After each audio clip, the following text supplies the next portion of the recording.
26 साल की रूपा कोलकाता के एक पुराने हेरिटेज होटल में एक हाउसकीपिंग स्टाफ की नौकरी कर रही थी। होटल का नाम था रॉयल क्रिसेंट। वो ब्रिटिशर्स के जमाने की एक बिल्डिंग थी। लंबे अंधेरे कॉरिडोर्स, पुरानी लकड़ियों की सीढ़ियां और दीवारें जिन पर बड़ी बड़ी पेंटिंग्स टंगी थीं। रूपा को वहां नौकरी करते हुए कुछ ही दिन गुजरे थे, पर एक रात कुछ ऐसा हुआ जिसने उसकी पूरी जिंदगी बदल कर रख दी। एक रात वो अपनी हाउसकीपिंग ड्यूटी कर रही थी जब उसे सेकंड फ्लोर के एक हनीमून स्वीट में से किसी के कुछ घसीटने की आवाज आई। वो आवाज बहुत अजीब थी, तो रूपा ने उस कमरे के पास जाकर उसके दरवाजे पर एक नॉक किया। किसी ने दरवाजा नहीं खोला तो रूपा ने बोला, hello sir, anybody there? Room service. फिर भी किसी ने दरवाजा नहीं खोला। होटल रिकॉर्ड्स के अकॉर्डिंग उस रूम में कोई गेस्ट नहीं रुका था, इसलिए रूपा ने अपना कार्ड स्वाइप किया और दरवाजा खोलकर वो रूम के अंदर चली गई। पर जैसे ही वो हनीमून स्वीट के उस बेडरूम में घुसी, उसकी जान ही निकल गई, क्योंकि बेडरूम के बीचों बीच हवा में एक लाश लटक रही थी। उसके दोनों हाथ और पैर बेड के चारों कोने से बंधे हुए थे। पर सबसे अजीब बात ये थी कि उस बॉडी का सर नहीं था, गर्दन के नीचे से कटा हुआ सर। खून जमीन पर टपक रहा था। उस लाश का शरीर धीरे धीरे हवा में हिल रहा था, जैसे कोई अधूरा पेंडुलम। ये देखकर रूपा की चीख निकल गई। वो भागती हुई कॉरिडोर में आई और चीखती हुई उसने पूरे होटल स्टाफ को बुलाया और फिर फौरन पुलिस को। पुलिस ने जो देखा उसे देखकर उनका भी दिल दहल गया था। उन्होंने इस केस से जुड़ी अपनी इन्वेस्टिगेशन शुरू कर दी थी, लेकिन वहीं रूपा इस घटना के बाद बहुत डिस्टर्ब्ड रहने लगी। उसके साथ अजीबोगरीब चीजें होना शुरू हो गया। सबसे पहली घटना उसी रात हुई। रूपा अपने स्टाफ क्वार्टर्स में सो रही थी जब अचानक रात के 3 बजे उसकी आंख खुल गई। उसे लगा कि जैसे उसके कमरे के बाहर कॉरिडोर में कोई कुछ घसीट रहा हो। बिल्कुल वैसी ही आवाज जो उसने हनीमून स्वीट के बाहर सुनी थी। पहले तो उसने उसे इग्नोर करने की कोशिश की, लेकिन आवाज धीरे धीरे उसके दरवाजे के पास आकर रुकी। फिर 3 जोर की नॉक्स हुई, ठक ठक ठक। रूपा का गला सूख गया। उसने हिम्मत करके दरवाजे के नीचे वाले गैप की तरफ देखा और उसकी सांसें रुक गईं। दरवाजे के बाहर किसी के पैर नजर आ रहे थे, लेकिन वो उल्टे थे, जैसे कोई इंसान पीछे की तरफ देख रहा हो। रूपा चीखना चाहती थी, लेकिन उसकी आवाज ही नहीं निकली। कुछ देर बाद वो पैर धीरे धीरे कॉरिडोर के अंधेरे में घसीटते हुए गायब हो गए। अगली सुबह उसने होटल मैनेजमेंट को सब बताया, लेकिन किसी ने उसकी बात को सीरियसली नहीं लिया। सबको लगा कि रूपा उस इंसिडेंट की वजह से बहुत शॉक्ड है और कुछ दिन में ठीक हो जाएगी। लेकिन चीजें ठीक नहीं हुई, और भी ज्यादा खतरनाक होती गईं।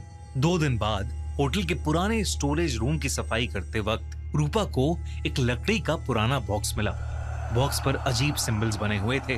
बीच में एक गोला था, उसके अंदर एक आंख और उसके चारों तरफ हाथों के निशान।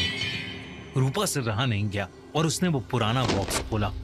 अंदर कुछ ब्लैक एंड व्हाइट फोटोग्राफ्स थी। ऐसा लग रहा था कि वो किसी बहुत पुराने टाइम की फोटोज हैं। एक फोटो को देखकर रूपा के रोंगटे खड़े हो गए। फोटो में कुछ लोग काले कपड़ों में खड़े थे। उनके चेहरे पर अजीब मास्क थे और उनके बीच में एक औरत हवा में लटकी हुई थी। उसके हाथ और पैर रस्सी से बंधे हुए थे और उसका सर था ही नहीं। फोटो के पीछे एक शब्द लिखा हुआ था, अर्पण, यानी सैक्रिफाइस। रूपा ने डर के मारे पुलिस को सब कुछ बता दिया और पुलिस को वो फोटो भी दे दी। इन्वेस्टिगेशन में सिर्फ एक अजीब बात सामने आई। उस होटल के नीचे ब्रिटिश एरा का एक सील्ड बेसमेंट मौजूद था, जिसे 1941 के बाद से कभी नहीं खोला गया था। पुलिस ने बेसमेंट खोलने का फैसला किया। जब दरवाजा तोड़ा गया तो अंदर का मंजर देखकर सबकी रूह कांप गई। दीवारों पर वही सिंबल्स बने हुए थे और बीच में एक पत्थर की वेदी बनी हुई थी। उसके आसपास पुरानी हड्डियां बिखरी हुई थीं। फॉरेंसिक एक्सपर्ट्स ने बताया कि कुछ हड्डियां लगभग 70-80 साल पुरानी थीं। साथ ही उन्हें वहां एक पुरानी डायरी भी मिली उस डायरी में एक खौफनाक सच लिखा था। 1931 में कुछ अमीर और पावरफुल लोगों ने एक सीक्रेट सोसाइटी बनाई थी।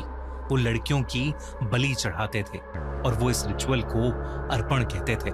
हर रिचुअल में एक औरत को चुना जाता था, उसके हाथ और पैर बांधे जाते और उसे हवा में लटकाया जाता और फिर उसका सर अलग कर दिया जाता। और सबसे चौंका देने वाली बात यह थी कि डायरी के आखिरी पेज पर लिखा था, जब तक अंतिम अर्पण पूरा नहीं होगा वो लौट कर आते रहेंगे। ये सब जब रूपा को पता चला तो रूपा बहुत ज्यादा डर गई। उसे लगने लगा कि ये रिचुअल अभी भी हो रहा है।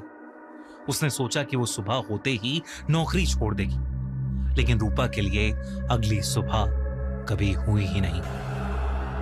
उस रात जब वो अपना काम खत्म करके सोने के लिए अपने कमरे में जा रही थी तो उसे ऐसा लगा कि जैसे होटल के उस लंबे कॉरिडोर में उसके साथ साथ कोई और भी चल रहा है। उसने पीछे मुड़कर देखा, लेकिन वहां कोई नहीं था।